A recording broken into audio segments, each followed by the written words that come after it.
안녕하십니까, 책돌이입니다. 오늘 소개해드릴 책은 나는 나답게 나이 들기로 했다입니다. 저자는 이현수입니다. 저자 소개를 간단하게 하겠습니다. 이현수, 고대 구로병원 정신건강의학과에서 20년간 환자들을 봐오면서 사람들에게 정말 필요한 것은 문제가 발생하거나 상처를 치료한 뒤에 위로를 받는 것이 아니라 애당초 전문가에게 올 필요가 없는 상태여야 한다는 것을 깨달았다. 이후에 병원을 나와서 2013년부터 힐링 심리학 아카데미 원장으로 임상 현장에 있으면서 첫 책, 하루 3시간 엄마 냄새를 시작으로 여러 가지 책을 저술하게 되었다. 그럼 바로 본문을 보도록 하겠습니다. 첫이라는 음절에서 설렘을 불러일으키는 글자가 있을까? 첫사랑, 첫눈, 첫 입학 등 첫 뒤에는 대부분 기쁘고 사랑스럽고 행복한 느낌을 주는 단어가 붙는다. 그런데 첫 늙음이라니 조합이 안 맞는 단어 같긴 하다. 사람들은 늙는다는 것을 기쁘거나 사랑스럽거나 행복하게 보이지 않으니까. 주변 사람에게 언제 첫 늙음을 느꼈냐고 물어보면 처음에는 모두 첫 늙음? 이 언밸런스한 느낌은 뭐지? 하며 웃는다. 이어서 진지하게 답을 들려주는데 흰머리가 보일 때, 주름이 보일 때, 시력이 저하될 때, 술 먹은 다음날 예전처럼 잘 일어나지 못할 때, 기미와 반점이 눈에 띌 때, 약을 먹어도 몸이 금방 좋아지지 않을 때, 이런 답이 가장 많았다. 여성의 경우에는 화장이 아니라 변장을 해야 할 때라고 말하기도 하고, 남성의 경우는 전립선 문제를 말하기도 한다. 첫 늙음을 자각하는 나이는 평균 45세 전후로 나타났고 간혹 40세라고 말하는 사람도 있었다. 사람들은 갑자기 근력이 저하되고 움직임이 불편해지는 게 아니다.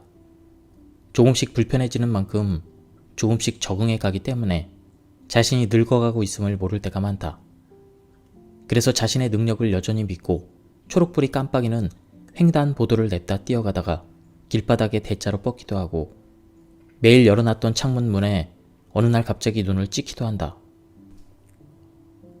중요한 것은 기억, 운동, 감각, 언어, 신체 등에서 예전에 한 번도 겪어보지 못했던 오류가 일어난다면 이게 혹시 첫 늙음? 이것의 스위치를 한번 켜봐야 한다는 것이다. 첫 늙음을 자각하기 시작하면서는 무대책을 서서히 대책으로 바꾸기 시작해야 한다. 그 대책이 효과가 없어 보이더라도 일단은 세워는 봐야 한다. 첫 늙음을 자각했을 때 지금까지 온 길 몇 시간, 앞으로 남은 길 몇 시간의 표식을 적어본다면 아마도 대부분은 되돌아가기에는 너무 멀리 왔다는 생각을 하게 될 것이다. 그러니 앞으로 갈 수밖에 없다. 계획이 훌륭하든 아니든 실현 가능성이 높든 아니든 못 먹어도 고의 상황에 놓이는 것이다. 첫 늙음을 자각하면 많은 가상 게임을 준비해야 한다. 언젠가 눈이 침침해서 책 하나 읽기도 힘들다면, 관절염으로 걷기가 힘들다면, 은퇴를 하거나 사업이 망해서 돈을 못 벌게 된다면, 사랑하는 사람들과 떨어지게 되어 혼자 밥을 먹어야 한다면 어떻게 살아갈지 가상 시뮬레이션을 해봐야 한다. 막상 닥치면 또 잘 대처하겠지만 미리 생각해두면 훨씬 평화롭게 지나갈 수 있을 뿐 아니라 인생의 후반의 삶의 질이 달라진다. 가장 궁극적인 게임은 언젠가 죽게 된다면일 것이다. 무엇보다도 우리에겐 머리가 있다. 노인이 다른 세대보다 더 좋은 기능을 보인다고 했던 그 지혜 말이다. 지혜를 잘 발휘해서 어떤 선택을 하느냐에 따라 게임의 판도는 충분히 달라질 수 있다. 때로 게임의 끝이 파라다이스가 될 거라고 자신하는 노인도 있다. 한때 노년학 전문가들이 빠짐없이 언급했던 인물인 미래학자 레이 커즈와일이다. 그는 그에 져서 특이점이 온다에서 기술이 인간을 넘어 새로운 문명을 낳는 시점이 곧 올 것이며 인간은 나노과학 기술의 발달로 영생을 얻게 된다는 주장을 했다. 여기까지는 낙관적인 미래 전망으로 볼 수 있겠는데 그는 그 시기를 2045년으로 콕 집으면서 자신이 그때까지만 살아있으면 영생을 얻을 것이기에 건강을 유지하기 위해 비타민, 미네랄, 오메가3 등 각종 영양소를 하루에 수백 알씩 먹는다는 얘기를 했고 이 시점에서 무수히 많은 학자들의 비난을 받기 시작했다. 황당한 몽상가라는 평에서부터 그가 보충제를 너무 먹어서 몸이 오히려 좋지 않아 단명할 거라는 비아냥도 쏟아져 나왔다. 거즈 와일이 말하는 2045년 또한 가상현실이다. 하지만 그는 가상이 아닌 현실로 받아들여 그때까지 살아있으려고 열심히 몸 관리를 하고 있다. 당신은 어떤 가상현실을 선택할 것인가? 그에 따라 남은 생을 무엇에 집중할지가 정해질 것이다. 선택이 중요한 이유이다.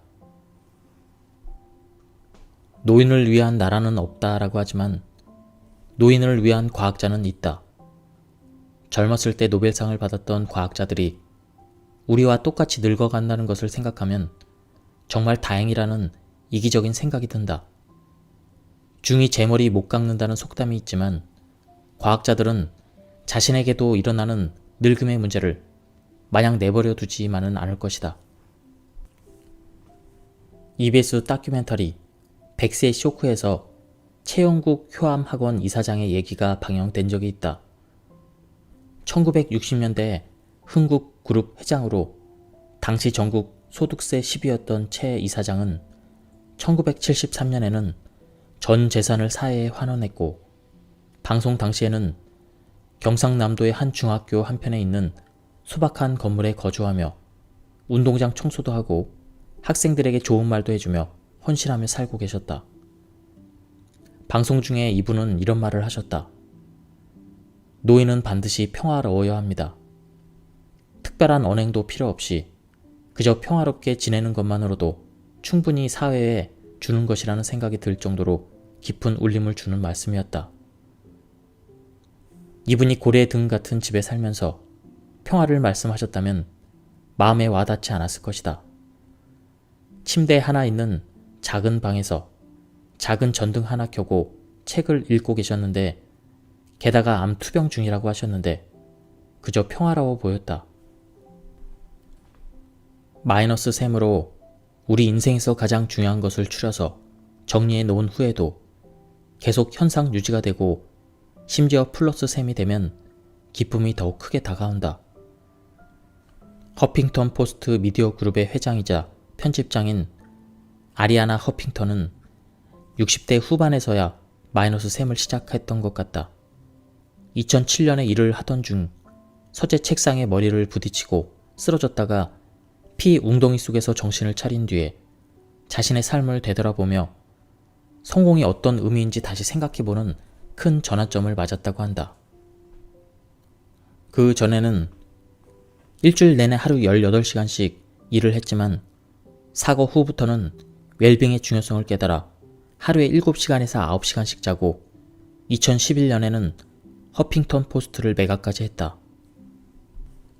이렇듯 그녀는 늙음을 자각한 후에 업무 시간과 경제적 자산을 자신의 삶에서 빼기 시작했지만 오히려 2011년 타임지 그곳에서 세계에서 가장 영향력 있는 백인으로 선정되고 이후에 베스트셀러인 제3의 성공을 낼 정도로 영향력은 더 커졌다. 책의 제목만 들어도 제1, 제2의 성공에 해당하는 돈이나 명예가 아닌 자신만의 삶의 가치를 중시하는 내용이라는 걸 알 수 있으며 실제로 그녀는 지금 아무리 바빠도 매일 명상과 요가 시간을 빠뜨리지 않는다고 한다. 허핑턴은 마이너스 셈을 한다고 해서 결코 전체 삶이 마이너스가 되는 것이 아님을 잘 보여준다. 마이너스 셈을 하면서 지금 가진 것이 없어질 때를 생각해보라. 그때 무엇을 할지 생각해보자. 그 무엇이 당신이 진정으로 소중해하는 것이니 지금부터 심리적인 적금을 들어라. 각자 찾은 사람, 책, 요리, 반려동물 등을 더욱 소중히 대하고 애정을 쏟으라는 뜻이다. 당신의 무엇이 사람이라면 그와의 관계를 감사하고 더욱 공을 들이면 되며 다른 것들에 대해서도 마찬가지다. 세상의 무병장수는 불가능하고 일병장수가 맞다는 말처럼 병이 있는 것을 당연하게 받아들이면서 그 병을 잘 관리하면 오히려 더 건강하게 살 수 있다. 병과 함께 살아가는 뚝심을 가져야 되는 이유는 나이가 들면 그전까지 고수해왔던 건강 공식이 차츰 들어맞지 않게 되기 때문이다. 우리는 보통 병에 걸림, 그렇게 되면 병원 진료 후 약을 먹거나 수술한다. 그 뒤에 생활 복귀 공식에 따라서 살아왔다. 하지만 나이가 들면 이 기적의 건강 공식에 브레이크가 걸릴 때가 많아져 소화가 잘 안 돼서 진찰을 받으러 갔다가 위암 진단을 받고 6개월 만에 명을 달리하는 일이 벌어지기도 한다.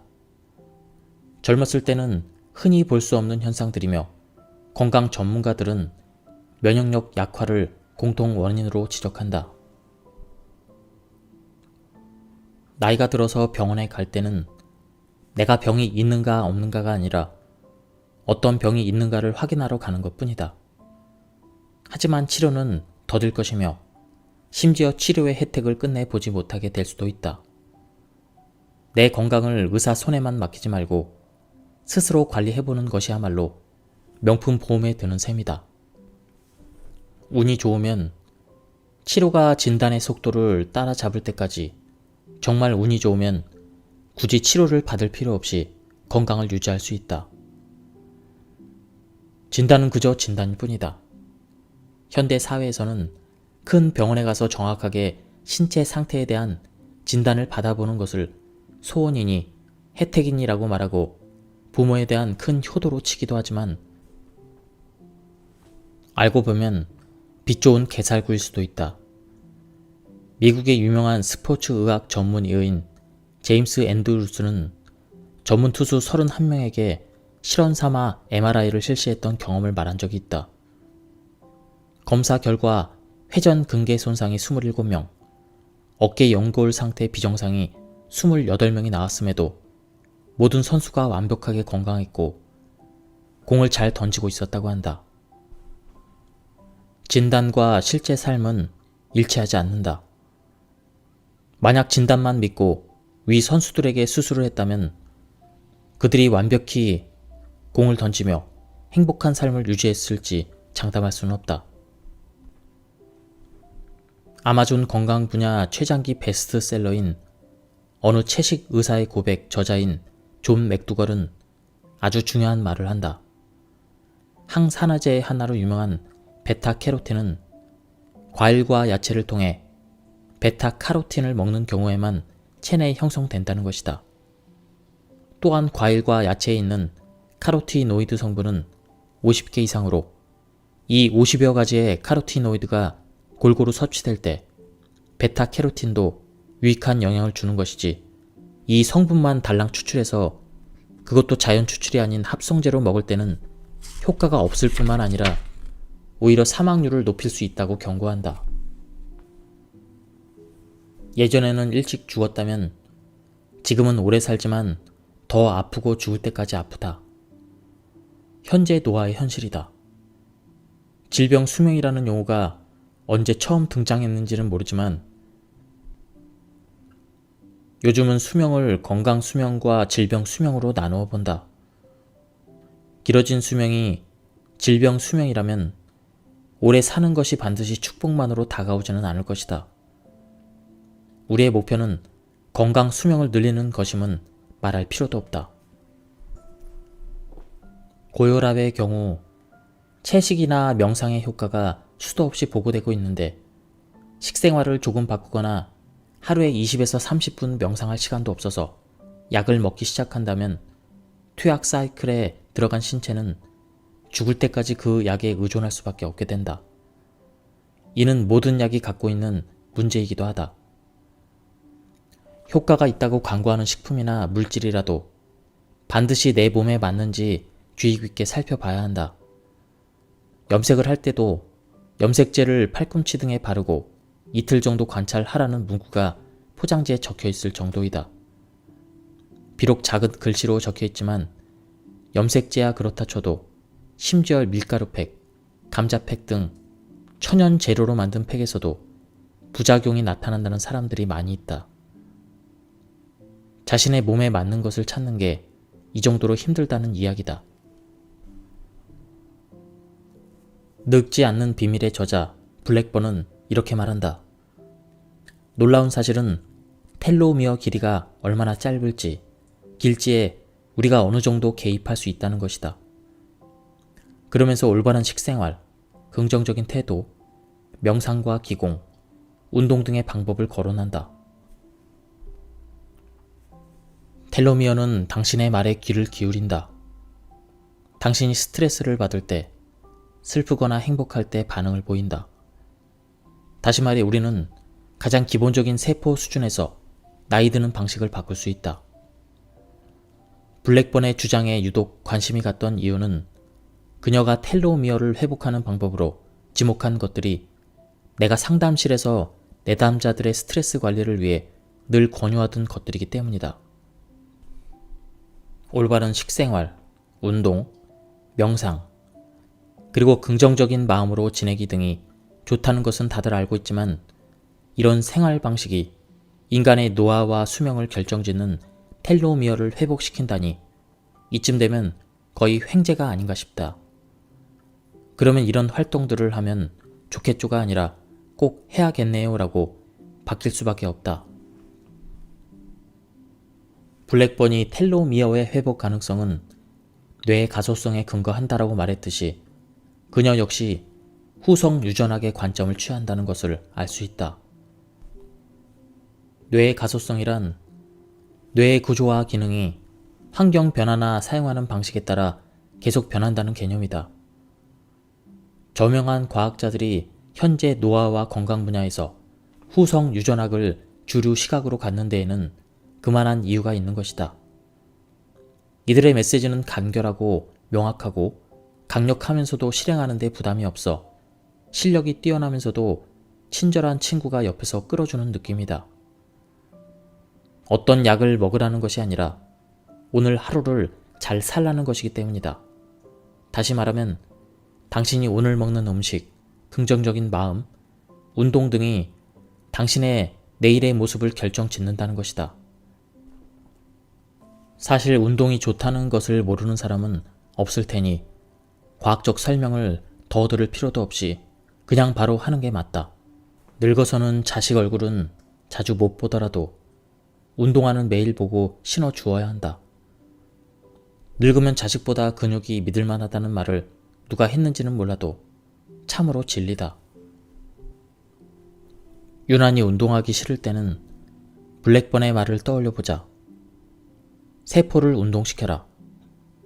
운동하기 싫더라도 몸을 움직일 때 세포들이 건강하게 활성화되고 심지어 웃는 모습을 떠올리면 기어코 운동화를 신게 된다. 세포를 운동시킨다는 것은 말 그대로 운동을 통해서 세포를 튼튼하게 한다는 뜻으로 운동을 하면 염증 유발 물질인 사이토카인의 농도가 저하되어 면역계를 튼튼하게 해줌으로써 세포의 기능을 높인다. 노화에 관심 있는 사람이라면 서투인 등의 장수 유전자에 대해서 한 번쯤은 들어봤을 텐데 싱클레어는 장수 유전자들이 우리가 운동할 때 활성화되며 이 유전자들 중 상당수가 텔로미어를 연장시키고 세포에 산소를 전달하는 새 모세 혈관을 형성하며 미토콘드리아의 활성을 강화한다고 말했다. 그런데 운동이 묘한 게 막상 하면 나름의 사이클로 들어가면서 재밌어진다. 하면 하게 되는데 그 전에 거부감이 실행을 막는 가장 큰 장애물이다. 뱃살 빼기니 체중 감소니 하며 외모에 운동의 가치를 두면 목표 달성이 요원하고 요요 현상이 생기면서 자기 환멸이 일어나기도 한다. 하지만 세포 운동시키기로 목표를 설정하면 그리 거부감이 없다.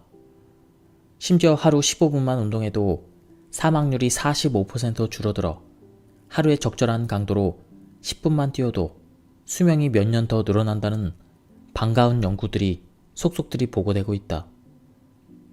15분만 하자고 마음먹고 일단 나가보자.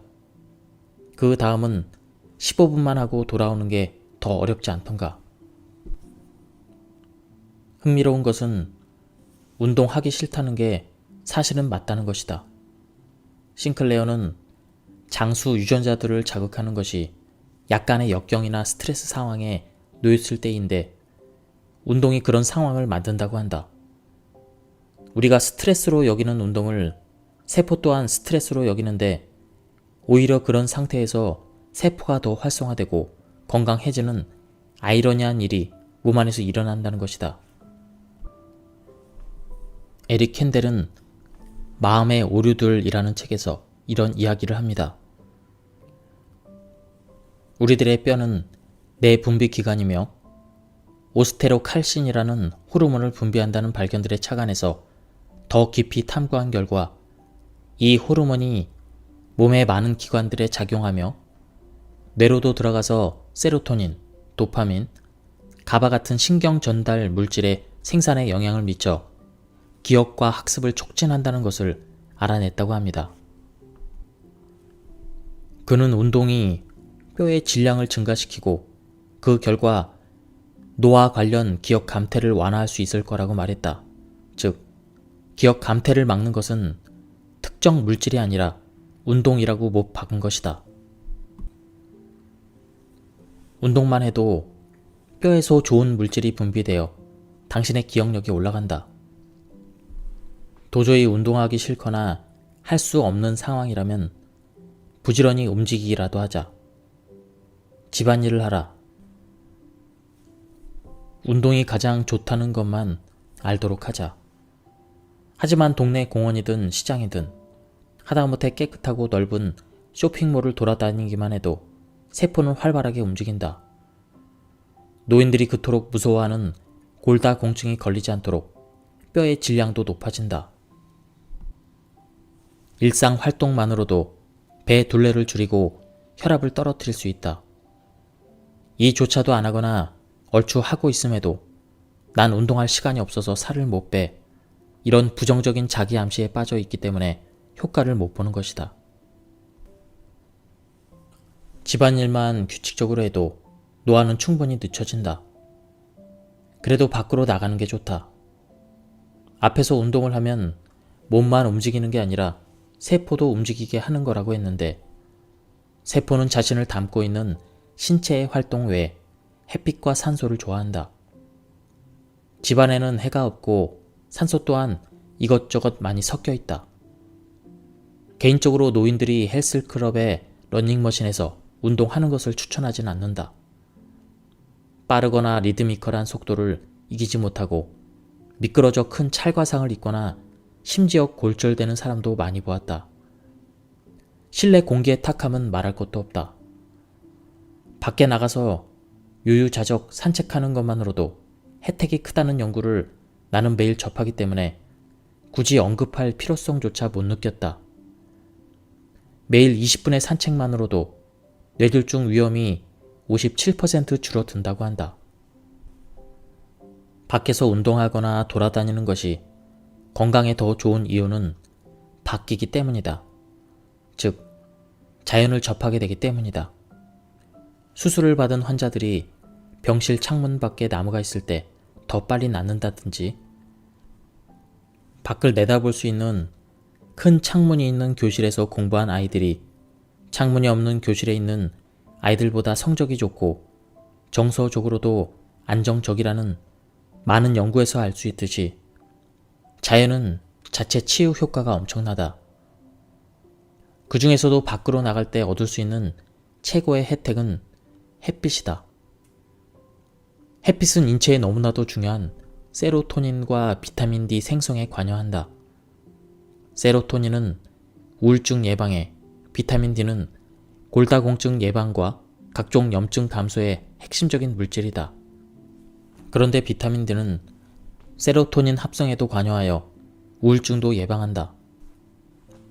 질병을 예방하고 치료하는 데 중요한 세로토닌과 도파민의 대사에 햇빛이 기저하고 있다니 이런 종합 선물 세트가 또 있나 싶다. 그것도 공짜이다. 다음은 식생활에 관한 부분입니다. 내가 정리한 것을 신호등의 비유에 요약해 본다면 채식 위주의 식단과 소식이 파란불이며 지방은 좋은 지방만 파란불이다. 탄수화물은 빨간불이고 단백질은 노란불이다. 영양에 대한 논박은 계속되겠지만 일단은 어떤 식품을 먹을 때마다 신호등 불빛을 떠올려 보면 좋겠다. 영양에 대한 논박이 끊이지 않는다고 했지만 탄수화물만큼은 그런 논박 없이 문제아로 일찌감치 자리매김했다. 그래서인지 밀가루와 설탕을 한 달 끊은 뒤 몸이 몰라보게 건강해졌다는 체험담도 많이 듣는다. 과도한 탄수화물을 먹은 뒤 식곤증이 몰려와 공부나 일에 집중을 못해본 경험들이 있을 텐데 탄수화물이 정신을 흐리멍텅하게 만들기 때문이다. 탄수화물이 이런 짓을 벌이는 기제는 당화라는 과정이 있다. 쉽게 말하면 포도당이 어떤 것과 결합되어 마치 당처럼 만들어 버린다는 의미이다. 당뇨병 환자들이 민감해하는 당화 혈색소 수치에 나오는 그런 당화이다. 최종 당화 산물이라는 마치 전투 용어와 같이 들리는 이름으로도 불리는 당화는 당뇨병만 일으키는 게 아니다. 오죽하면 당 독소라는 별명을 갖고 있을 정도로 다량의 단순 탄수화물, 특히 설탕을 섭취하여 포도당이 과잉이 되면 체내 세포막이 오염되고 세포의 에너지 공장에 해당하는 미토콘드리아가 구조적으로 손상되며 그 결과 신진대사 과정 전반에 문제가 생기게 된다. 단백질 흡수를 차단하고 심각한 감염을 일으키며 뇌 신경세포 간의 시냅스 전달을 방해하기도 한다. 이런 현상 때문에 치매를 제3의 당뇨병이라 부르는 학자도 있을 정도이다. 과도한 당이 뇌까지 파괴한다는 의미이다. 앞에서 보았던 텔로미어의 수명에도 당질의 섭취가 영향을 미친다고 밝혀졌다. 당연히 당화는 신경 가소성을 떨어뜨린다. 당이 나쁘다는 것이 상식이 되면서 사람들은 일단 설탕을 많이 안 먹으려고 노력하기 시작했고 식품 회사에서도 무가당 주스니 저가당 과자 같은 그런 상품을 내놓으면서 부응하는 듯 했다. 하지만 그 식품들의 액상과당을 비롯한 설탕 이외의 당류가 들어갔다는 것을 소비자들은 몰랐다. 무가당은 진짜 무가당이 아니었던 것이다. 어떤 식품이 완전 무가당이면 맛이 없어서 팔리지가 않기 때문에 이런 편법을 사용한다고 한다. 결과적으로 우리는 여전히 당을 많이 소비하고 있었다. 당과 관련된 문제 중에 반드시 알아야 될 것은 놀랍게도 지방간을 만든다는 점이다. 탄수화물 섭취 시 에너지로 사용하고 남은 포도당은 지방으로 저장되는데 초과 섭취된 당으로 인해 간에 더 저장할 여유가 없어지면 지방으로 전환된다고 한다. 술도 안 먹고 지방도 많이 먹지 않는데도 지방간 소견이 나오는 사람들이 있는데 바로 과당을 과도하게 섭취했기 때문이다. 그런데 액체 시럽인 액상과당은 더 심각한 문제가 있다. 설탕 시럽보다 점성도가 더 크다는 문제도 있지만 원료가 옥수수라는 점이다. 옥수수는 유전자 변형이 가장 많이 된 식품 중에 하나이다. 미국에는 웬만한 작은 나라 크기의 옥수수 밭이 있는데 비싼 인건비를 충당하지 못해 공중에서 농약을 대규모로 살포하는 식으로 관리하며 이런 광폭한 관리에 잘 버티려고 개종한 것이 유전자 변형이라고 한다. 액상과당 한 스푼을 먹었을 때 웅축된 산업화의 폐당까지 먹는 셈이다. 오죽하면 액상과당에 비하면 차라리 설탕은 천연약으로 볼 수 있다고 하는 주장이 나올 정도이다. 특히 자연 그대로가 아닌 가공 처리 형태의 육류를 섭취하는 것이 질병 도래의 우두머리 범인으로 지목되고 있다. 이 우두머리의 포악성을 증가시킨 것은 그 옆에 찰싹 달라붙은 당들이다. 우두머리가 자연적으로 배설될 수 있음에도 당이 끈질기게 붙어버리는 바람에 최종 당화산물로 둔갑해서 우리 몸에 오래 남아있게 되었고, 그 결과 건강한 세포들이 자유롭게 활동하지 못하게 된 것이 바로 그 이유이다. 그 다음은 다들 알다시피 병에 걸린다. 예전에는 못 먹어서 병에 걸렸다면 지금은 너무 잘 먹어서 병에 걸린다는 말이 괜히 나오는 게 아니다. 식물성 기름 중 올리브유는 제조 과정에서 열을 가하지 않고 천연 압착 방법을 쓴다는 면에서 상대적으로 안전하다고 간주되고 있으며, 실제로 많은 건강 전문가들이 올리브유를 건강식품으로 추천한다. 올리브유에 잔뜩 들어있는 폴리페놀 성분이 항염증 작용과 세포 자정 작용을 한다는 점도 밝혀진 바 있다. 하지만 지방이 범인의 저자인 콜드웰 에셀스틴은 올리브유의 14에서 17%가 포화 지방으로 소고기나 닭고기의 지방과 똑같이 심장에 나쁘다고 말하면서 지중해 식단의 핵심은 올리브유가 아니라 통곡물과 채소라고 주장한다. 반면 오래도록 젊음을 유지하고 건강하게 죽는 법, 이 책의 저자인 스티븐 건드리는 올리브유의 대부분인 올레인산이 불포항 지방으로 되어 있어 건강에 유익하며, 자신은 올리브유를 먹기 위해 채소를 먹을 정도라고 하면서 일주일에 1리터의 올리브유를 먹으려고 노력한다고 말한다.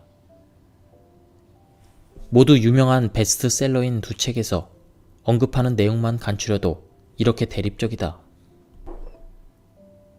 미국의 캠벨 박사에 따르면 그는 자신의 연구 결과들을 통합하여 필요 이상의 단백질은 암 발생을 껐다 켰다 하는 암 발생의 스위치 역할을 한다고 강력하게 주장한다. 여기서 필요 이상의 기준은 하루 섭취 칼로리 10% 이상으로 단백질을 섭취한다는 뜻이다. 일반인들이 통상적으로 생각하는 것보다 상당히 적은 분량이다. 단백질은 우리 몸을 구성하는 기본 요소이고, 특히 근육의 재료로서 신체 성장과 발달에 중요한 역할을 한다. 그러나 이렇게 훌륭한 단백질이 무슨 문제를 일으킨다는 것일까? 단백질이 유전자 정보를 전사하는 매개체이며 호르몬, 효소, 항체의 구성 성분으로서 극도로 미세한 수준에서 기능하기 때문에 손상에 매우 취약하기 때문이다. 두 번째는 단백질이 배출이 어렵고 잘 쌓이며 곧잘 변형되기 때문인데, 특히 과잉 섭취했을 경우 이런 문제가 발생하는 것으로 밝혀졌다. 최근 치매의 연구나 서적들에서는 단백질 접힘이라는 용어를 자주 보게 된다. 단백질이 제 기능을 하려면 한 줄로 늘어선 아미노산 사슬이 접힘 과정을 통해 마치 종이접기 같이 독특한 배치를 이루어야 한다고 한다.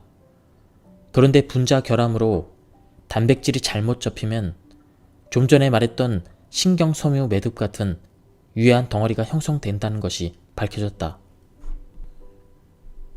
정상적으로 기능하던 단백질도 잘못 접힘 상태가 되어 변성됨으로써 많은 질병을 일으킨다면, 처음부터 변성 단백질을 섭취한다면 어떤 일이 벌어질지 생각만 해도 버겁다.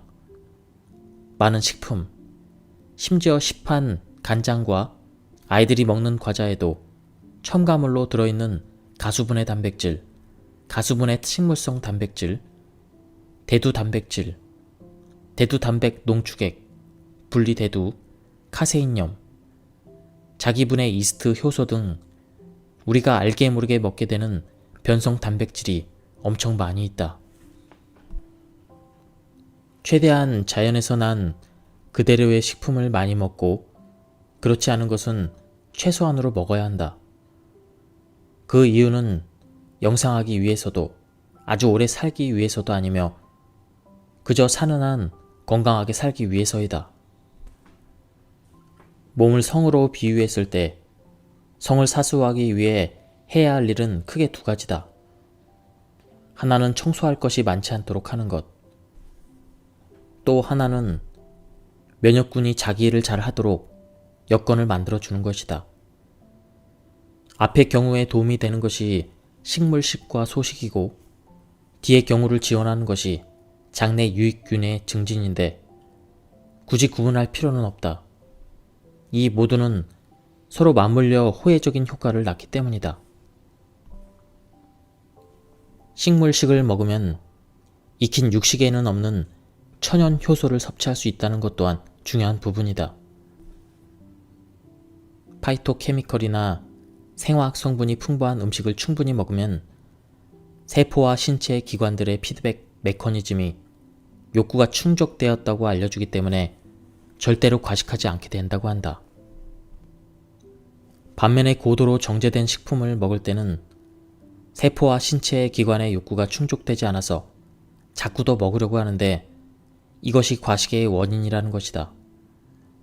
결국 과식의 원인은 영양소 부족이라고 할 수 있다. 현대 사회에서 쉬운 일은 아니겠지만 7시 전에 저녁 식사를 마치고 이후에는 물 이외에는 아무것도 먹지 않는다면 다음날 아침 식사를 7시에서 9시에 한다고 했을 때 12시간에서 14시간의 단식 시간을 갖게 되는 셈이다. 간헐적 단식을 주장하는 전문가들이 제안하는 16시간의 브레이크 타임에 맞먹는 시간이다. 그저 저녁을 일찍 먹고 야식을 안 먹는 것만으로도 엄청난 건강의 혜택을 누리게 된다. 참고로 저녁을 먹었는데도 밤 늦게 야식이 땡긴다면 물을 마시거나 오이나 당근을 반 개 정도 씹거나 소금을 한두 알 입안에 물고 있으면 먹고 싶은 생각이 없어진다는 팁을 소개한다. 무엇보다도 안 그래도 소화 기능의 약화로 영양 부실 상태에 빠지기 쉬운 노인들이 칼로리까지 제한한다면 설사 오래 산다고 해도 너무 힘이 빠져 무슨 재미로 살겠는가. 칼로리를 제한할 필요 없이 그저 조금 덜 먹으면 된다. 지혜로운 어르신들이 더 먹고 싶을 때 숟가락을 놓는다. 밥 한 공기에서 한술 남긴다 라고 말하는 그 선까지만 먹으면 된다. 게다가 저녁을 일찍 먹으면 조금 더 먹어도 된다. 최소 12시간의 소화와 해독 시간이 있기 때문이다. 몸에 나쁜 것은 알지만 도저히 식욕을 참기 힘든 간식은 최대한 저녁 6시 전에 먹기를 추천한다. 오후 3시에서 4시 때면 가장 좋다. 약간 출출한 시간이기도 하고 저녁 식사까지의 간격이 있어서 먹어도 정식 식사에 크게 지장을 주지 않는다. 나는 가끔 새우깡이나 생크림 케이크를 먹고 싶을 때가 있는데 보통 4시 전에 먹는다. 치킨이나 햄버거 같이 입에는 즐겁지만 몸에는 버거운 음식들, 뷔페같이 조금 과식하게 되는 음식들도 웬만하면 점심때 먹으려고 한다. 예, 지금까지 이 책에 대한 리뷰를 모두 마쳤습니다. 뒤에 남은 부분이 많이 있는데 오늘은 여기서 리뷰를 마치도록 하겠습니다. 전체적인 맥락을 파악하고 싶은 분들은 책을 구해서 읽어보실 것을 추천드립니다. 책이 건강뿐만 아니라 우리의 신체 건강, 그리고 정신적인 건강, 그리고 뒤에 가서는 죽음에 관한 이야기도 아주 좋았습니다. 한번 구해서 읽어보시면 좋을 것 같습니다. 예, 여기서 리뷰를 마치도록 하겠습니다. 감사합니다. 안녕하십니까, 책돌이입니다. 오늘 소개해드릴 책은 나는 나답게 나이 들기로 했다입니다. 저자는 이현수입니다. 저자 소개를 간단하게 하겠습니다. 이현수, 고대 구로병원 정신건강의학과에서 20년간 환자들을 봐오면서 사람들에게 정말 필요한 것은 문제가 발생하거나 상처를 치료한 뒤에 위로를 받는 것이 아니라 애당토 전문가에게 올 필요가 없는 상태여야 한다는 것을 깨달았다. 이후에 병원을 나와서 2013년부터 힐링 심리학 아카데미 원장으로 임상 현장에 있으면서 첫 책, 하루 3시간 엄마 냄새를 시작으로 여러 가지 책을 저술하게 되었다. 그럼 바로 본문을 보도록 하겠습니다. 첫이라는 음절에서 설렘을 불러일으키는 글자가 있을까? 첫사랑, 첫눈, 첫 입학 등 첫 뒤에는 대부분 기쁘고 사랑스럽고 행복한 느낌을 주는 단어가 붙는다. 그런데 첫 늙음이라니 조합이 안 맞는 단어 같긴 하다. 사람들은 늙는다는 것을 기쁘거나 사랑스럽거나 행복하게 보이지 않으니까. 주변 사람에게 언제 첫 늙음을 느꼈냐고 물어보면 처음에는 모두 첫 늙음? 이 언밸런스한 느낌은 뭐지? 하며 웃는다. 이어서 진지하게 답을 들려주는데 흰머리가 보일 때, 주름이 보일 때, 시력이 저하될 때, 술 먹은 다음날 예전처럼 잘 일어나지 못할 때, 기미와 반점이 눈에 띌 때, 약을 먹어도 몸이 금방 좋아지지 않을 때, 이런 답이 가장 많았다. 여성의 경우에는 화장이 아니라 변장을 해야 할 때라고 말하기도 하고, 남성의 경우는 전립선 문제를 말하기도 한다. 첫 늙음을 자각하는 나이는 평균 45세 전후로 나타났고 간혹 40세라고 말하는 사람도 있었다. 사람들은 갑자기 근력이 저하되고 움직임이 불편해지는 게 아니다. 조금씩 불편해지는 만큼 조금씩 적응해 가기 때문에 자신이 늙어가고 있음을 모를 때가 많다. 그래서 자신의 능력을 여전히 믿고 초록불이 깜빡이는 횡단보도를 냅다 뛰어가다가 길바닥에 대자로 뻗기도 하고 매일 열어놨던 창문 문에 어느 날 갑자기 눈을 찍기도 한다. 중요한 것은 기억, 운동, 감각, 언어, 신체 등에서 예전에 한 번도 겪어보지 못했던 오류가 일어난다면 이게 혹시 첫 늙음? 이것의 스위치를 한번 켜봐야 한다는 것이다. 첫 늙음을 자각하기 시작하면서는 무대책을 서서히 대책으로 바꾸기 시작해야 한다. 그 대책이 효과가 없어 보이더라도 일단은 세워는 봐야 한다. 첫 늙음을 자각했을 때 지금까지 온 길 몇 시간, 앞으로 남은 길 몇 시간의 표식을 적어본다면 아마도 대부분은 되돌아가기에는 너무 멀리 왔다는 생각을 하게 될 것이다. 그러니 앞으로 갈 수밖에 없다. 계획이 훌륭하든 아니든 실현 가능성이 높든 아니든 못 먹어도 고의 상황에 놓이는 것이다. 첫 늙음을 자각하면 많은 가상 게임을 준비해야 한다. 언젠가 눈이 침침해서 책 하나 읽기도 힘들다면, 관절염으로 걷기가 힘들다면, 은퇴를 하거나 사업이 망해서 돈을 못 벌게 된다면, 사랑하는 사람들과 떨어지게 되어 혼자 밥을 먹어야 한다면 어떻게 살아갈지 가상 시뮬레이션을 해봐야 한다. 막상 닥치면 또 잘 대처하겠지만 미리 생각해두면 훨씬 평화롭게 지나갈 수 있을 뿐 아니라 인생의 후반의 삶의 질이 달라진다. 가장 궁극적인 게임은 언젠가 죽게 된다면일 것이다. 무엇보다도 우리에겐 머리가 있다. 노인이 다른 세대보다 더 좋은 기능을 보인다고 했던 그 지혜 말이다. 지혜를 잘 발휘해서 어떤 선택을 하느냐에 따라 게임의 판도는 충분히 달라질 수 있다. 때로 게임의 끝이 파라다이스가 될 거라고 자신하는 노인도 있다. 한때 노년학 전문가들이 빠짐없이 언급했던 인물인 미래학자 레이 커즈와일이다. 그는 그에 져서 특이점이 온다에서 기술이 인간을 넘어 새로운 문명을 낳는 시점이 곧 올 것이며 인간은 나노과학 기술의 발달로 영생을 얻게 된다는 주장을 했다. 여기까지는 낙관적인 미래 전망으로 볼 수 있겠는데 그는 그 시기를 2045년으로 콕 집으면서 자신이 그때까지만 살아있으면 영생을 얻을 것이기에 건강을 유지하기 위해 비타민, 미네랄, 오메가3 등 각종 영양소를 하루에 수백 알씩 먹는다는 얘기를 했고 이 시점에서 무수히 많은 학자들의 비난을 받기 시작했다. 황당한 몽상가라는 평에서부터 그가 보충제를 너무 먹어서 몸이 오히려 좋지 않아 단명할 거라는 비아냥도 쏟아져 나왔다. 거주 와일이 말하는 2045년 또한 가상현실이다. 하지만 그는 가상이 아닌 현실로 받아들여 그때까지 살아있으려고 열심히 몸 관리를 하고 있다. 당신은 어떤 가상현실을 선택할 것인가? 그에 따라 남은 생을 무엇에 집중할지가 정해질 것이다. 선택이 중요한 이유이다.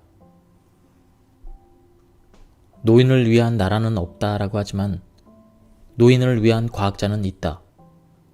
젊었을 때 노벨상을 받았던 과학자들이 우리와 똑같이 늙어간다는 것을 생각하면 정말 다행이라는 이기적인 생각이 든다. 중이 제 머리 못 깎는다는 속담이 있지만 과학자들은 자신에게도 일어나는 늙음의 문제를 마냥 내버려 두지만은 않을 것이다. EBS 다큐멘터리 100세 쇼크에서 최영국 효암학원 이사장의 얘기가 방영된 적이 있다. 1960년대 흥국그룹 회장으로 당시 전국 소득세 10위였던 최 이사장은 1973년에는 전 재산을 사회에 환원했고 방송 당시에는 경상남도의 한 중학교 한편에 있는 소박한 건물에 거주하며 운동장 청소도 하고 학생들에게 좋은 말도 해주며 헌신하며 살고 계셨다. 방송 중에 이분은 이런 말을 하셨다. 노인은 반드시 평화로워야 합니다. 특별한 언행도 필요 없이 그저 평화롭게 지내는 것만으로도 충분히 사회에 주는 것이라는 생각이 들 정도로 깊은 울림을 주는 말씀이었다. 이분이 고래 등 같은 집에 살면서 평화를 말씀하셨다면 마음에 와닿지 않았을 것이다.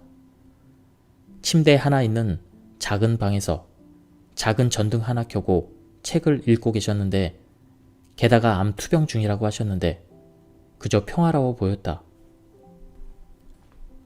마이너스 셈으로 우리 인생에서 가장 중요한 것을 추려서 정리해 놓은 후에도 계속 현상 유지가 되고 심지어 플러스 셈이 되면 기쁨이 더욱 크게 다가온다. 허핑턴 포스트 미디어 그룹의 회장이자 편집장인 아리아나 허핑턴은 60대 후반에서야 마이너스 셈을 시작했던 것 같다. 2007년에 일을 하던 중 서재 책상에 머리를 부딪히고 쓰러졌다가 피 웅덩이 속에서 정신을 차린 뒤에 자신의 삶을 되돌아보며 성공이 어떤 의미인지 다시 생각해보는 큰 전환점을 맞았다고 한다. 그 전에는 일주일 내내 하루 18시간씩 일을 했지만 사고 후부터는 웰빙의 중요성을 깨달아 하루에 7시간에서 9시간씩 자고 2011년에는 허핑턴 포스트를 매각까지 했다. 이렇듯 그녀는 늙음을 자각한 후에 업무 시간과 경제적 자산을 자신의 삶에서 빼기 시작했지만 오히려 2011년 타임지 그곳에서 세계에서 가장 영향력 있는 백인으로 선정되고 이후에 베스트셀러인 제3의 성공을 낼 정도로 영향력은 더 커졌다.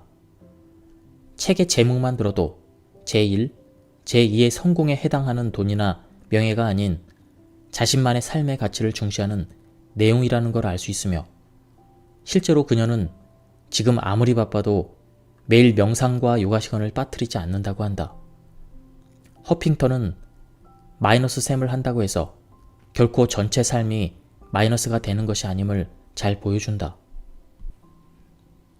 마이너스 셈을 하면서 지금 가진 것이 없어질 때를 생각해보라. 그때 무엇을 할지 생각해보자. 그 무엇이 당신이 진정으로 소중해하는 것이니 지금부터 심리적인 적금을 들어라. 각자 찾은 사람, 책, 요리, 반려동물 등을 더욱 소중히 대하고 애정을 쏟으라는 뜻이다. 당신의 무엇이 사람이라면 그와의 관계를 감사하고 더욱 공을 들이면 되며 다른 것들에 대해서도 마찬가지다. 세상의 무병장수는 불가능하고 일병장수가 맞다는 말처럼 병이 있는 것을 당연하게 받아들이면서 그 병을 잘 관리하면 오히려 더 건강하게 살 수 있다. 병과 함께 살아가는 뚝심을 가져야 되는 이유는 나이가 들면 그전까지 고수해왔던 건강 공식이 차츰 들어맞지 않게 되기 때문이다. 우리는 보통 병에 걸림, 그렇게 되면 병원 진료 후 약을 먹거나 수술한다. 그 뒤에 생활 복귀 공식에 따라서 살아왔다. 하지만 나이가 들면 이 기적의 건강 공식에 브레이크가 걸릴 때가 많아져 소화가 잘 안 돼서 진찰을 받으러 갔다가 위암 진단을 받고 6개월 만에 명을 달리하는 일이 벌어지기도 한다. 젊었을 때는 흔히 볼 수 없는 현상들이며 건강 전문가들은 면역력 약화를 공통 원인으로 지적한다. 나이가 들어서 병원에 갈 때는 내가 병이 있는가 없는가가 아니라 어떤 병이 있는가를 확인하러 가는 것 뿐이다. 하지만 치료는 더딜 것이며 심지어 치료의 혜택을 끝내 보지 못하게 될 수도 있다. 내 건강을 의사 손에만 맡기지 말고 스스로 관리해보는 것이야말로 명품 보험에 드는 셈이다. 운이 좋으면 치료가 진단의 속도를 따라잡을 때까지, 정말 운이 좋으면 굳이 치료를 받을 필요 없이 건강을 유지할 수 있다. 진단은 그저 진단일 뿐이다. 현대 사회에서는 큰 병원에 가서 정확하게 신체 상태에 대한 진단을 받아보는 것을 소원이니 혜택이니라고 말하고 부모에 대한 큰 효도로 치기도 하지만 알고 보면 빛 좋은 개살구일 수도 있다. 미국의 유명한 스포츠 의학 전문 의인 제임스 앤드루스는 전문 투수 31명에게 실험 삼아 MRI를 실시했던 경험을 말한 적이 있다. 검사 결과 회전 근개 손상이 27명, 어깨 연골 상태 비정상이 28명이 나왔음에도 모든 선수가 완벽하게 건강했고 공을 잘 던지고 있었다고 한다. 진단과 실제 삶은 일치하지 않는다. 만약 진단만 믿고 위 선수들에게 수술을 했다면 그들이 완벽히 공을 던지며 행복한 삶을 유지했을지 장담할 수는 없다. 아마존 건강 분야 최장기 베스트셀러인 어느 채식 의사의 고백 저자인 존 맥두걸은 아주 중요한 말을 한다. 항산화제의 하나로 유명한 베타캐로틴은 과일과 야채를 통해 베타카로틴을 먹는 경우에만 체내에 형성된다는 것이다. 또한 과일과 야채에 있는 카로티노이드 성분은 50개 이상으로 이 50여 가지의 카로티노이드가 골고루 섭취될 때 베타캐로틴도 유익한 영향을 주는 것이지, 이 성분만 달랑 추출해서 그것도 자연 추출이 아닌 합성제로 먹을 때는 효과가 없을 뿐만 아니라 오히려 사망률을 높일 수 있다고 경고한다.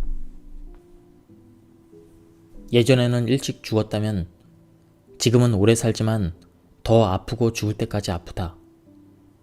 현재 노화의 현실이다. 질병 수명이라는 용어가 언제 처음 등장했는지는 모르지만 요즘은 수명을 건강 수명과 질병 수명으로 나누어 본다. 길어진 수명이 질병 수명이라면 오래 사는 것이 반드시 축복만으로 다가오지는 않을 것이다. 우리의 목표는 건강 수명을 늘리는 것임은 말할 필요도 없다.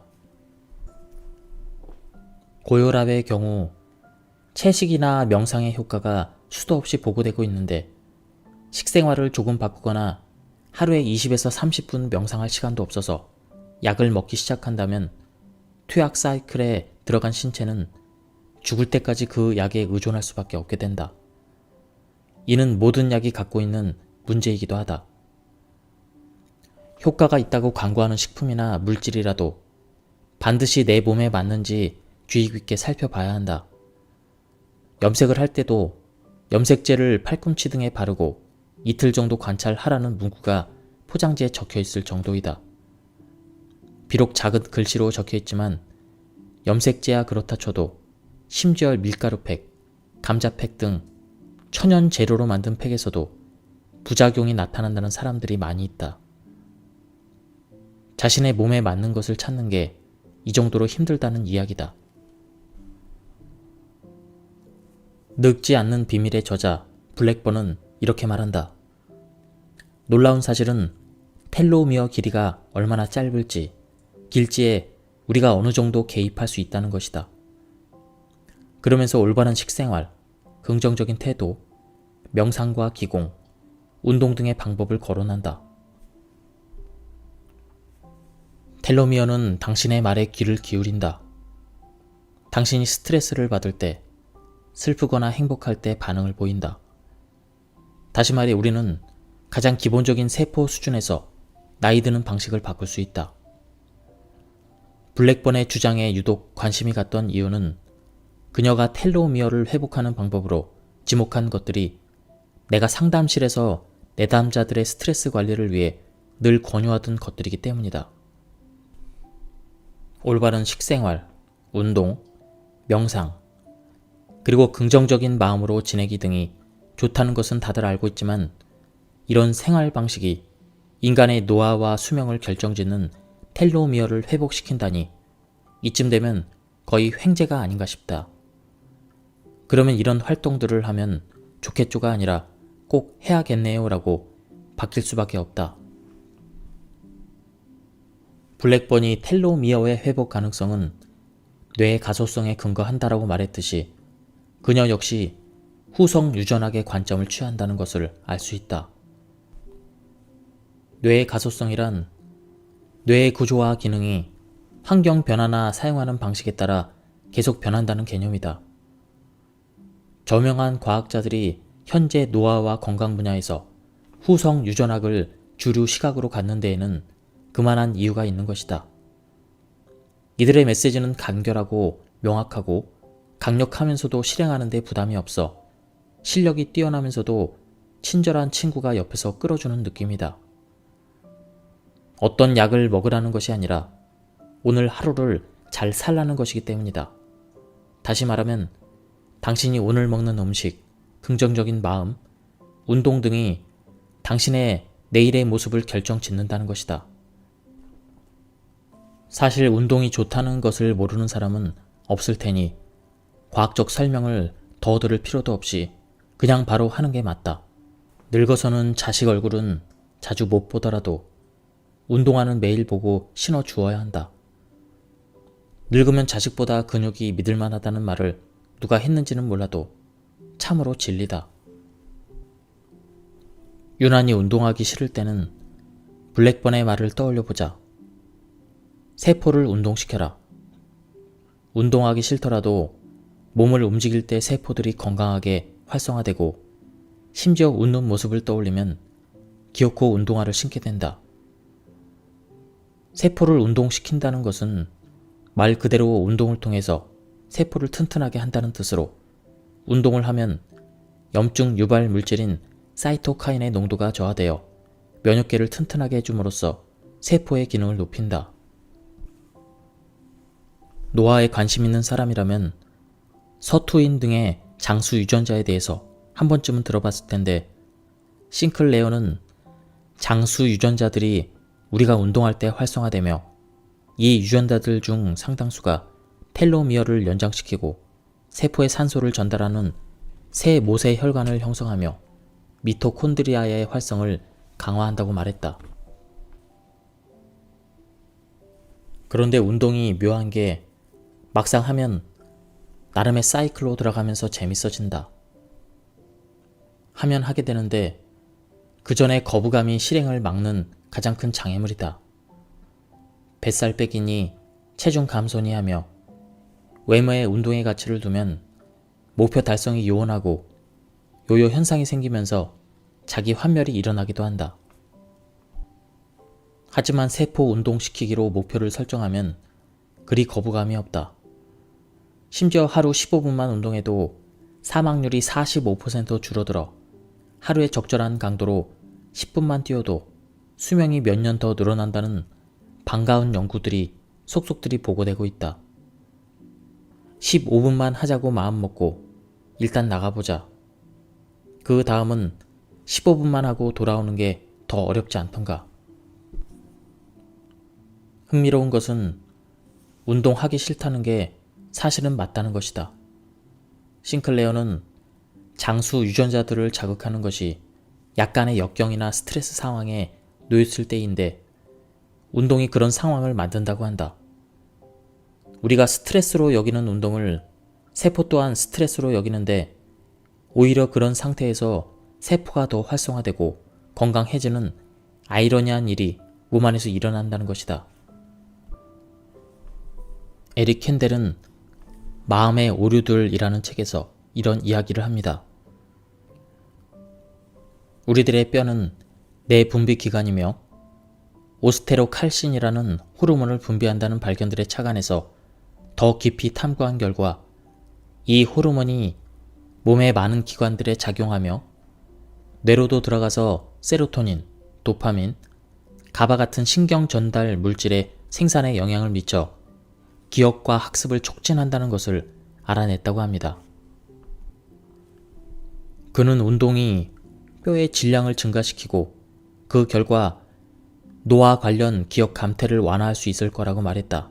즉, 기억 감퇴를 막는 것은 특정 물질이 아니라 운동이라고 못 박은 것이다.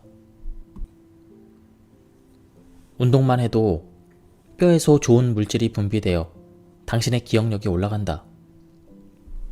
도저히 운동하기 싫거나 할 수 없는 상황이라면 부지런히 움직이기라도 하자. 집안일을 하라. 운동이 가장 좋다는 것만 알도록 하자. 하지만 동네 공원이든 시장이든 하다못해 깨끗하고 넓은 쇼핑몰을 돌아다니기만 해도 세포는 활발하게 움직인다. 노인들이 그토록 무서워하는 골다공증이 걸리지 않도록 뼈의 질량도 높아진다. 일상 활동만으로도 배 둘레를 줄이고 혈압을 떨어뜨릴 수 있다. 이조차도 안 하거나 얼추 하고 있음에도 난 운동할 시간이 없어서 살을 못 빼, 이런 부정적인 자기 암시에 빠져 있기 때문에 효과를 못 보는 것이다. 집안일만 규칙적으로 해도 노화는 충분히 늦춰진다. 그래도 밖으로 나가는 게 좋다. 앞에서 운동을 하면 몸만 움직이는 게 아니라 세포도 움직이게 하는 거라고 했는데, 세포는 자신을 담고 있는 신체의 활동 외에 햇빛과 산소를 좋아한다. 집안에는 해가 없고 산소 또한 이것저것 많이 섞여 있다. 개인적으로 노인들이 헬스클럽의 러닝머신에서 운동하는 것을 추천하진 않는다.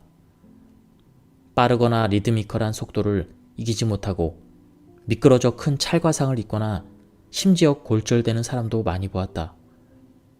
실내 공기의 탁함은 말할 것도 없다. 밖에 나가서 유유자적 산책하는 것만으로도 혜택이 크다는 연구를 나는 매일 접하기 때문에 굳이 언급할 필요성조차 못 느꼈다.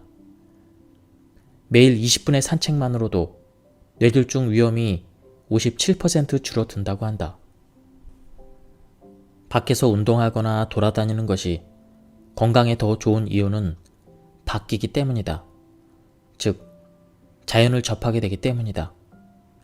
수술을 받은 환자들이 병실 창문 밖에 나무가 있을 때 더 빨리 낫는다든지, 밖을 내다볼 수 있는 큰 창문이 있는 교실에서 공부한 아이들이 창문이 없는 교실에 있는 아이들보다 성적이 좋고 정서적으로도 안정적이라는 많은 연구에서 알 수 있듯이 자연은 자체 치유 효과가 엄청나다. 그 중에서도 밖으로 나갈 때 얻을 수 있는 최고의 혜택은 햇빛이다. 햇빛은 인체에 너무나도 중요한 세로토닌과 비타민 D 생성에 관여한다. 세로토닌은 우울증 예방에, 비타민 D는 골다공증 예방과 각종 염증 감소에 핵심적인 물질이다. 그런데 비타민 D는 세로토닌 합성에도 관여하여 우울증도 예방한다. 질병을 예방하고 치료하는 데 중요한 세로토닌과 도파민의 대사에 햇빛이 기저하고 있다니, 이런 종합 선물 세트가 또 있나 싶다. 그것도 공짜이다. 다음은 식생활에 관한 부분입니다. 내가 정리한 것을 신호등의 비유에 요약해 본다면 채식 위주의 식단과 소식이 파란불이며 지방은 좋은 지방만 파란불이다. 탄수화물은 빨간불이고 단백질은 노란불이다. 영양에 대한 논박은 계속되겠지만 일단은 어떤 식품을 먹을 때마다 신호등 불빛을 떠올려 보면 좋겠다. 영양에 대한 논박이 끊이지 않는다고 했지만 탄수화물만큼은 그런 논박 없이 문제아로 일찌감치 자리매김했다. 그래서인지 밀가루와 설탕을 한 달 끊은 뒤 몸이 몰라보게 건강해졌다는 체험담도 많이 듣는다. 과도한 탄수화물을 먹은 뒤 식곤증이 몰려와 공부나 일에 집중을 못해본 경험들이 있을 텐데 탄수화물이 정신을 흐리멍텅하게 만들기 때문이다. 탄수화물이 이런 짓을 벌이는 기제는 당화라는 과정이 있다. 쉽게 말하면 포도당이 어떤 것과 결합되어 마치 당처럼 만들어 버린다는 의미이다. 당뇨병 환자들이 민감해하는 당화 혈색소 수치에 나오는 그런 당화이다. 최종 당화 산물이라는 마치 전투 용어와 같이 들리는 이름으로도 불리는 당화는 당뇨병만 일으키는 게 아니다. 오죽하면 당 독소라는 별명을 갖고 있을 정도로 다량의 단순 탄수화물, 특히 설탕을 섭취하여 포도당이 과잉이 되면 체내 세포막이 오염되고 세포의 에너지 공장에 해당하는 미토콘드리아가 구조적으로 손상되며 그 결과 신진대사 과정 전반에 문제가 생기게 된다. 단백질 흡수를 차단하고 심각한 감염을 일으키며 뇌 신경세포 간의 시냅스 전달을 방해하기도 한다. 이런 현상 때문에 치매를 제3의 당뇨병이라 부르는 학자도 있을 정도이다. 과도한 당이 뇌까지 파괴한다는 의미이다. 앞에서 보았던 텔로미어의 수명에도 당질의 섭취가 영향을 미친다고 밝혀졌다. 당연히 당화는 신경 가소성을 떨어뜨린다. 당이 나쁘다는 것이 상식이 되면서 사람들은 일단 설탕을 많이 안 먹으려고 노력하기 시작했고 식품 회사에서도 무가당 주스니 저가당 과자 같은 그런 상품을 내놓으면서 부응하는 듯했다. 하지만 그 식품들의 액상과당을 비롯한 설탕 이외의 당류가 들어갔다는 것을 소비자들은 몰랐다. 무가당은 진짜 무가당이 아니었던 것이다. 어떤 식품이 완전 무가당이면 맛이 없어서 팔리지가 않기 때문에 이런 편법을 사용한다고 한다. 결과적으로 우리는 여전히 당을 많이 소비하고 있었다. 당과 관련된 문제 중에 반드시 알아야 될 것은 놀랍게도 지방간을 만든다는 점이다. 탄수화물 섭취 시 에너지로 사용하고 남은 포도당은 지방으로 저장되는데 초과 섭취된 당으로 인해 간에 더 저장할 여유가 없어지면 지방으로 전환된다고 한다. 술도 안 먹고 지방도 많이 먹지 않는데도 지방간 소견이 나오는 사람들이 있는데 바로 과당을 과도하게 섭취했기 때문이다. 그런데 액체 시럽인 액상과당은 더 심각한 문제가 있다. 설탕 시럽보다 점성도가 더 크다는 문제도 있지만 원료가 옥수수라는 점이다. 옥수수는 유전자 변형이 가장 많이 된 식품 중에 하나이다. 미국에는 웬만한 작은 나라 크기의 옥수수 밭이 있는데 비싼 인건비를 충당하지 못해 공중에서 농약을 대규모로 살포하는 식으로 관리하며 이런 광폭한 관리에 잘 버티려고 개종한 것이 유전자 변형이라고 한다. 액상과당 한 스푼을 먹었을 때 응축된 산업화의 폐당까지 먹는 셈이다. 오죽하면 액상과당에 비하면 차라리 설탕은 천연약으로 볼 수 있다고 하는 주장이 나올 정도이다. 특히 자연 그대로가 아닌 가공 처리 형태의 육류를 섭취하는 것이 질병 도래의 우두머리 범인으로 지목되고 있다.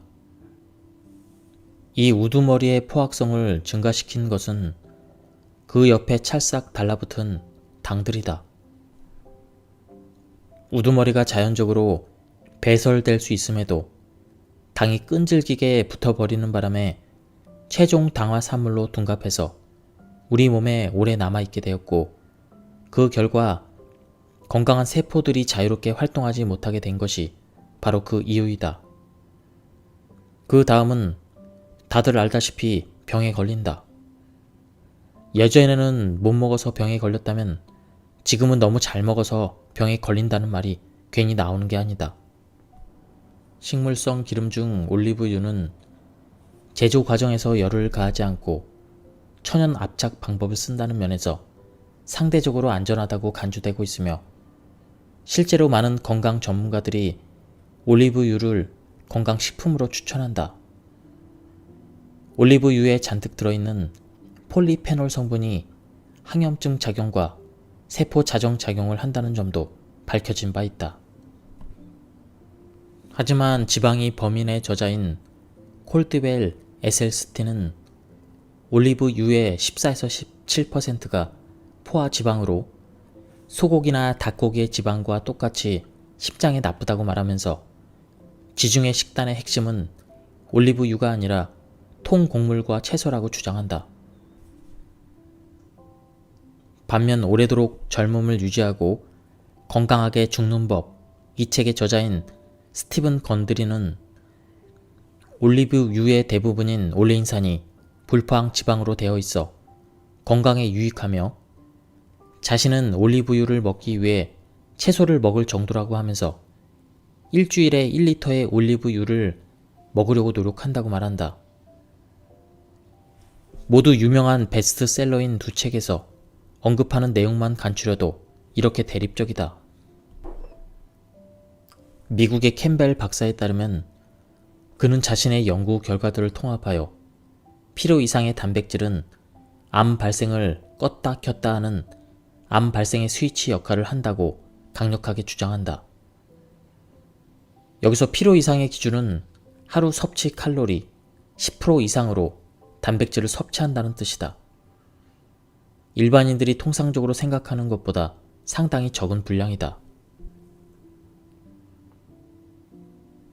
단백질은 우리 몸을 구성하는 기본 요소이고 특히 근육의 재료로서 신체 성장과 발달에 중요한 역할을 한다. 그러나 이렇게 훌륭한 단백질이 무슨 문제를 일으킨다는 것일까? 단백질이 유전자 정보를 전사하는 매개체이며 호르몬, 효소, 항체의 구성 성분으로서 극도로 미세한 수준에서 기능하기 때문에 손상에 매우 취약하기 때문이다. 두 번째는 단백질이 배출이 어렵고 잘 쌓이며 곧잘 변형되기 때문인데, 특히 과잉 섭취했을 경우 이런 문제가 발생하는 것으로 밝혀졌다. 최근 치매의 연구나 서적들에서는 단백질 접힘이라는 용어를 자주 보게 된다. 단백질이 제 기능을 하려면 한 줄로 늘어선 아미노산 사슬이 접힘 과정을 통해 마치 종이접기 같이 독특한 배치를 이루어야 한다고 한다. 그런데 분자 결함으로 단백질이 잘못 접히면 좀 전에 말했던 신경섬유 매듭 같은 유해한 덩어리가 형성된다는 것이 밝혀졌다. 정상적으로 기능하던 단백질도 잘못 접힘 상태가 되어 변성됨으로써 많은 질병을 일으킨다면, 처음부터 변성 단백질을 섭취한다면 어떤 일이 벌어질지 생각만 해도 버겁다. 많은 식품, 심지어 시판, 간장과 아이들이 먹는 과자에도 첨가물로 들어있는 가수분해 단백질, 가수분해 식물성 단백질, 대두 단백질, 대두 단백 농축액, 분리대두, 카세인염, 자기분해 이스트 효소 등 우리가 알게 모르게 먹게 되는 변성 단백질이 엄청 많이 있다. 최대한 자연에서 난 그대로의 식품을 많이 먹고, 그렇지 않은 것은 최소한으로 먹어야 한다. 그 이유는 영상하기 위해서도 아주 오래 살기 위해서도 아니며 그저 사는 한 건강하게 살기 위해서이다.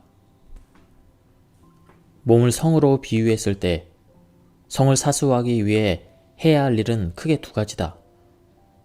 하나는 청소할 것이 많지 않도록 하는 것. 또 하나는 면역군이 자기 일을 잘 하도록 여건을 만들어주는 것이다.